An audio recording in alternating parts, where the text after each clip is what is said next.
cette première vidéo, comme nous sommes à la fin du mois d'octobre, nous sommes en plein cœur de l'automne. Je voulais vous faire une vidéo sur la magie de l'automne.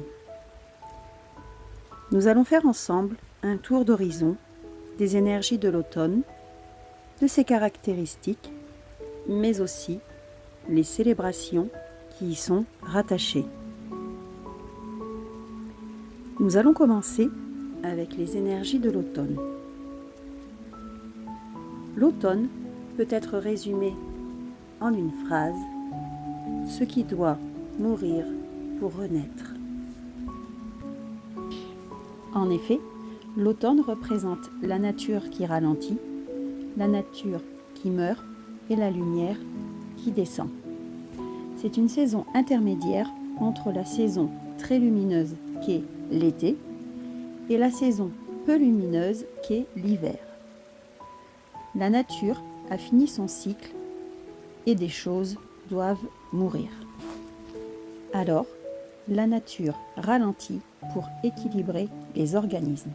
Le mouvement d'énergie de cette saison fait monter les énergies yin qui correspondent au féminin.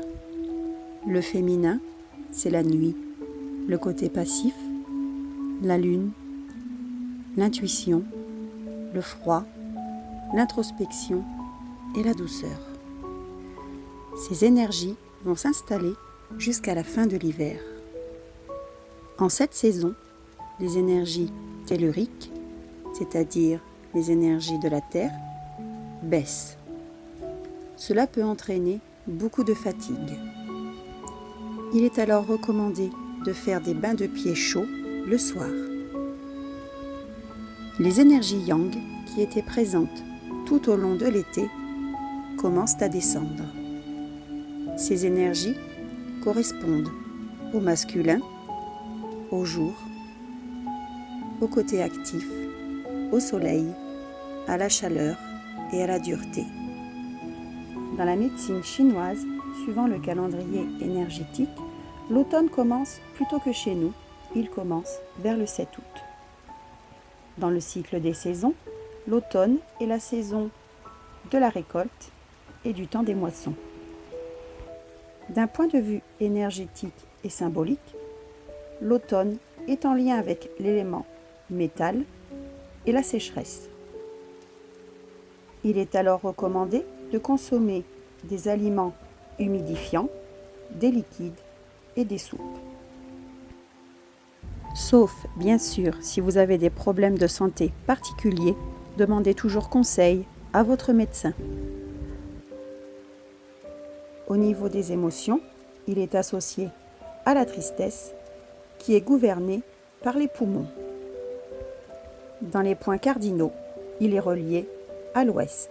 Les poumons étant l'organe maître de l'automne, il est le protecteur de l'organisme, c'est son bouclier. Il faut donc en prendre soin, car c'est lui qui est en contact avec les agents pathogènes de l'extérieur. L'automne est la saison qui nous demande de lâcher prise et de laisser de côté le dynamisme que nous a demandé la saison de l'été. Nous devons ralentir le rythme, nous coucher plus tôt pour nous préserver du froid de la nuit et nous lever plus tôt pour profiter de l'air frais du matin. En plus des aliments humidifiants, nous pouvons consommer des aliments piquants et épicés pour réchauffer l'organisme en cas de coup de froid et ainsi faire transpirer le corps pour éliminer. C'est aussi le moment idéal pour une cure détox pour éliminer les toxines. Au niveau spirituel, l'automne ouvre un espace intérieur. C'est un moment d'introspection, de ralentissement, d'ancrage, de méditation et d'ouverture à soi. À l'approche des célébrations de l'automne, que nous verrons plus loin dans cette vidéo, l'automne est le moment propice au shadow work, le travail sur nos ombres. C'est aussi le moment propice au travail sur nos racines notre lignée et nos ancêtres. C'est un moment de libération, de pardon, de guérison. L'automne est donc un symbole de maturité, de vieillesse, de sagesse. D'un point de vue biologique, c'est un processus de putréfaction et de détachement. La nature nous montre l'exemple à l'image des arbres qui se dépouillent de leurs feuilles pour lâcher ce qui doit mourir. C'est la sagesse de l'acceptation dans le processus de deuil. La nature, dans sa grande sagesse, nous montre l'exemple. Les parfums reliés à l'automne sont boisés et épicés. Les couleurs de cette saison sont évidemment le rouge, le jaune, le orange. Les animaux représentatifs de cette saison sont le cerf, le renard, l'écureuil, le sanglier, le hérisson et les oiseaux migrateurs comme par exemple les oies cendrées. Pour profiter des énergies de l'automne, voici ce que l'on peut faire. Un rituel de libération. On peut aussi décider de laisser partir ce qui ne nous sert plus, que ce soit physiquement, psychiquement ou spirituellement. À l'image du nettoyage de printemps, on peut faire aussi un grand ménage, faire du tri, faire de la place. Pour s'oxygéner, on peut prendre l'air, marcher en forêt, marcher dans la nature. On peut aussi faire le point sur notre évolution intérieure, sur notre passé, nos expériences, nos blessures, nos vies antérieures, si l'on a reçu des informations à ce propos. Toutes ces expériences passées, nous pouvons les conscientiser, les remercier pour tout ce qu'elles nous ont appris et accepter de les laisser partir en leur pardonnant. Nous pouvons faire cette conscientisation avec des événements passés, des relations, des personnes. En cette période de l'automne, on peut aussi se reposer, calmer son esprit, ralentir le rythme, calmer ses peurs. Il est aussi important d'améliorer sa qualité de sommeil. Ne pas regarder les écrans tard le soir et dormir suffisamment. On peut aussi prendre soin de son corps avec des bains, des massages, etc. Une dernière chose que l'on peut faire et qui va nous amener à parler des célébrations de l'automne, c'est célébrer nos ancêtres et notre héritage, qu'il soit culturel ou spirituel. Nous allons maintenant parler des célébrations de l'automne. Les célébrations de l'automne commencent avec Halloween le 31 octobre. À notre époque, Halloween, dans la culture occidentale et surtout américaine, est une fête pendant laquelle tout le monde se déguise en monstre, en sorcière ou personnage de l'ombre, personnage de films d'horreur, pour ensuite partir à la chasse aux sucreries en frappant aux portes. Dans le folklore, on menace la personne qui ouvre la porte de lui jeter un sort si elle ne donne pas de bonbons. Le nom d'Halloween est la contraction de l'expression All Hallows Eve, qui signifie en français la veille de la Toussaint. En effet, au niveau du calendrier, cette fête a lieu le 31 octobre, veille de la Toussaint. Halloween est en fait un dérivé de la fête du Samhain ou Samhain. Samhain est une fête païenne anglo-celte née en Irlande il y a 2000 ans. C'est la fête du retour à l'obscurité. Elle dure 7 jours. du 29 octobre au 4 novembre. Lors de Samhain, les Celtes fêtaient la fin de l'année, après la saison des récoltes. La nature avait été remerciée pour son abondance et l'année pour tout ce qu'elle avait apporté. Samhain marquait la fin des combats pour les guerriers et la fin du travail dans les champs pour les agriculteurs. C'était le moment de régler les conflits et les dettes. Le déroulement de cette fête s'étale sur 7 jours. Le premier jour est dédié à la mémoire des héros. Le deuxième jour est dédié à la mémoire des défunts. Le troisième jour est dédié à la cérémonie de la reconnaissance du feu. Après avoir éteint le feu dans leurs habitations, les propriétaires se rassemblaient sur la grande place du village. Les druides allumaient alors un grand feu sacré dans le but d'alimenter des feux de joie aux alentours pour éloigner les mauvais esprits. Les habitants utilisaient ce nouveau feu sacré pour chauffer leur maison et protéger leur foyer pour toute l'année. Le 4e jour est le grand jour de la Samhain. Les morts refont surface, les habitants ayant perdu un proche laissaient symboliquement la porte ouverte et une place à table pour l'accueillir.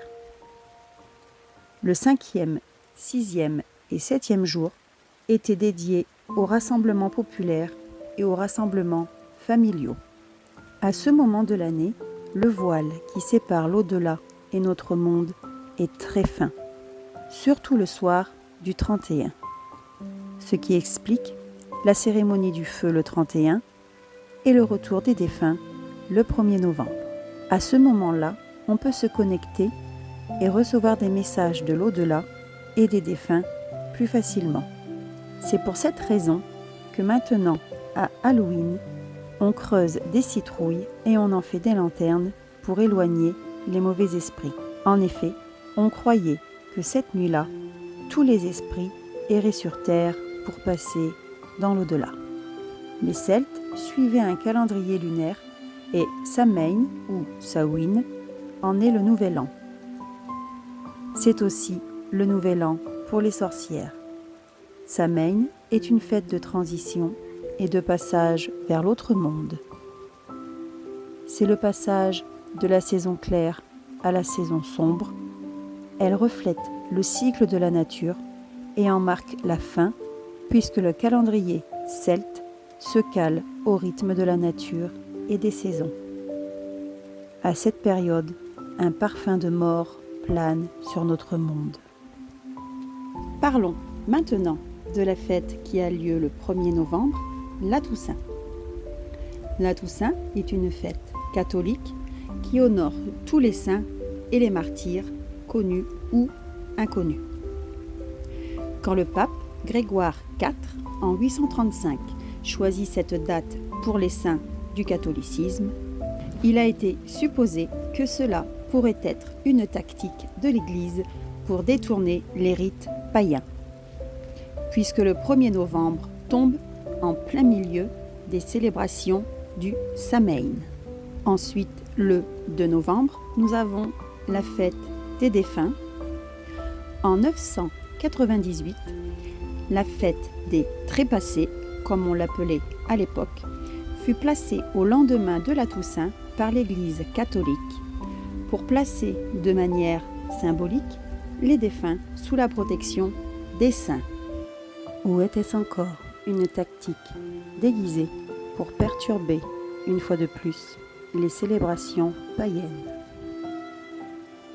Le symbole des fêtes de la Toussaint est le chrysanthème. Mais pourquoi cette plante est-elle devenue un symbole de cette fête de la Toussaint et de cette fête des défunts?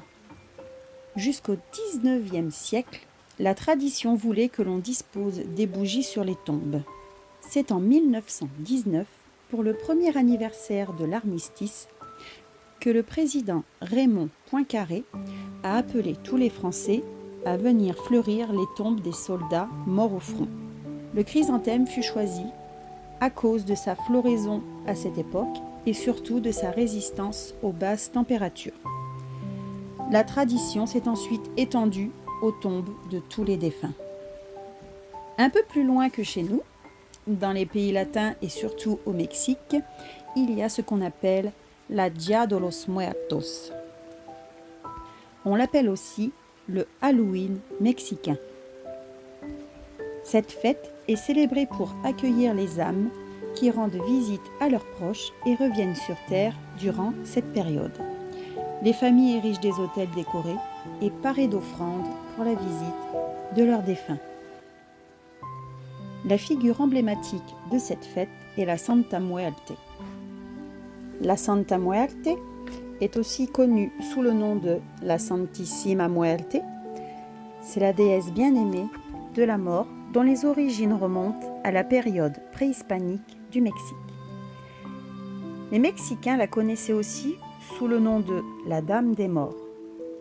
On la considère comme la protectrice des âmes résidant dans le sombre monde souterrain.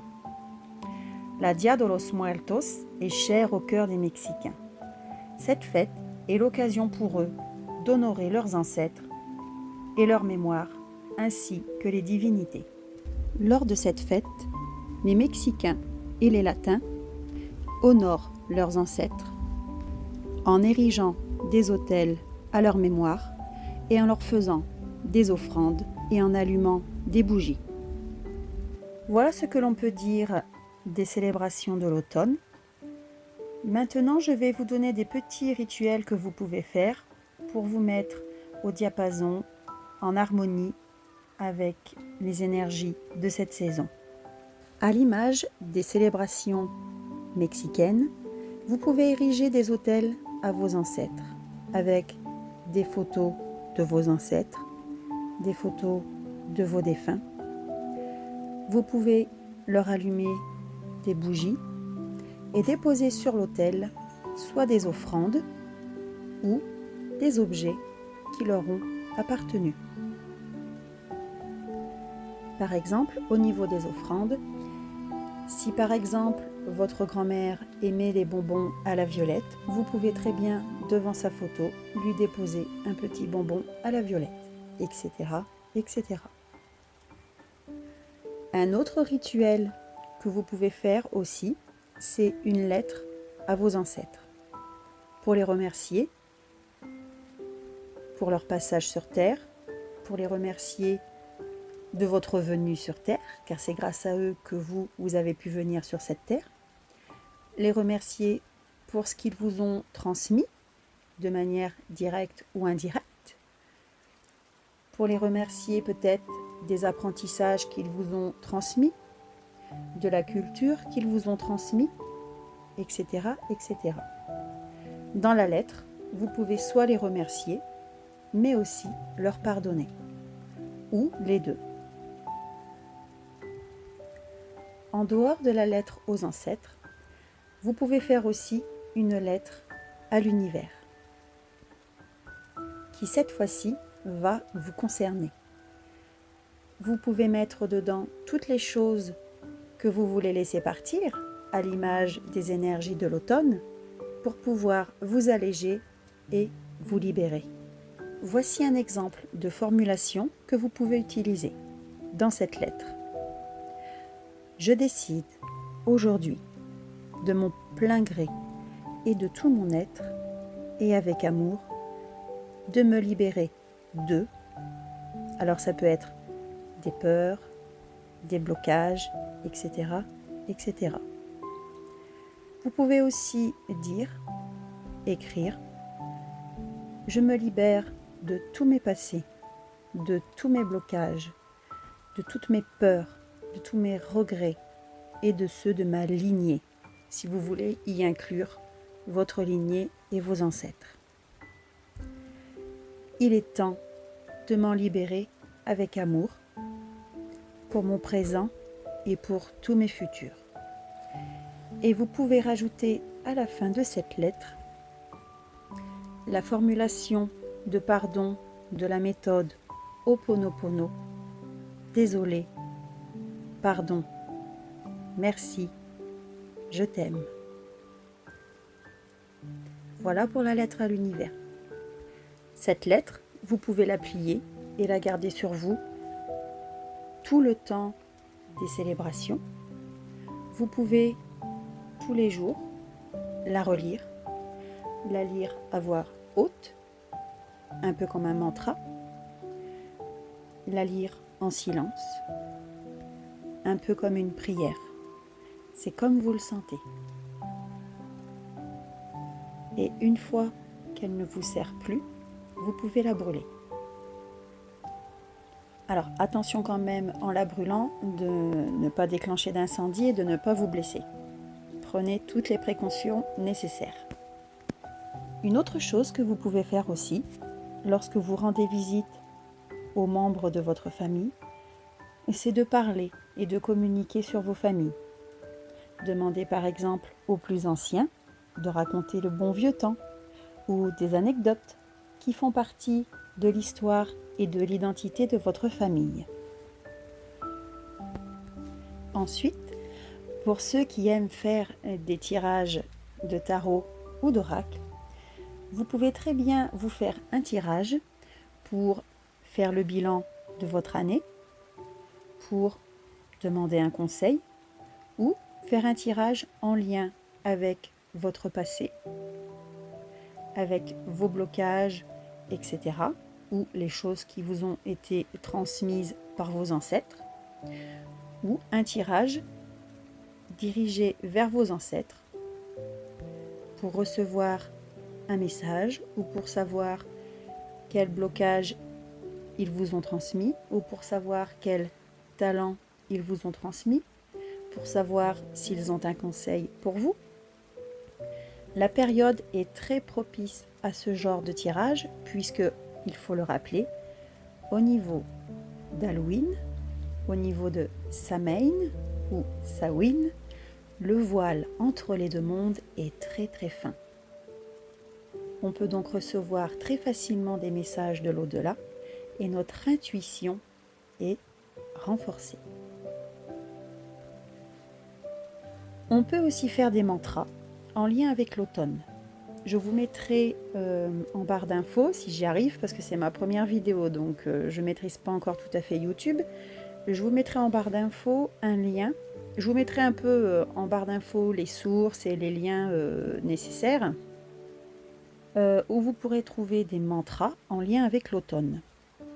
Cela peut être des mantras comme par exemple « J'accepte de ralentir »,« J'accepte de faire moins de choses et de profiter plus », etc., etc.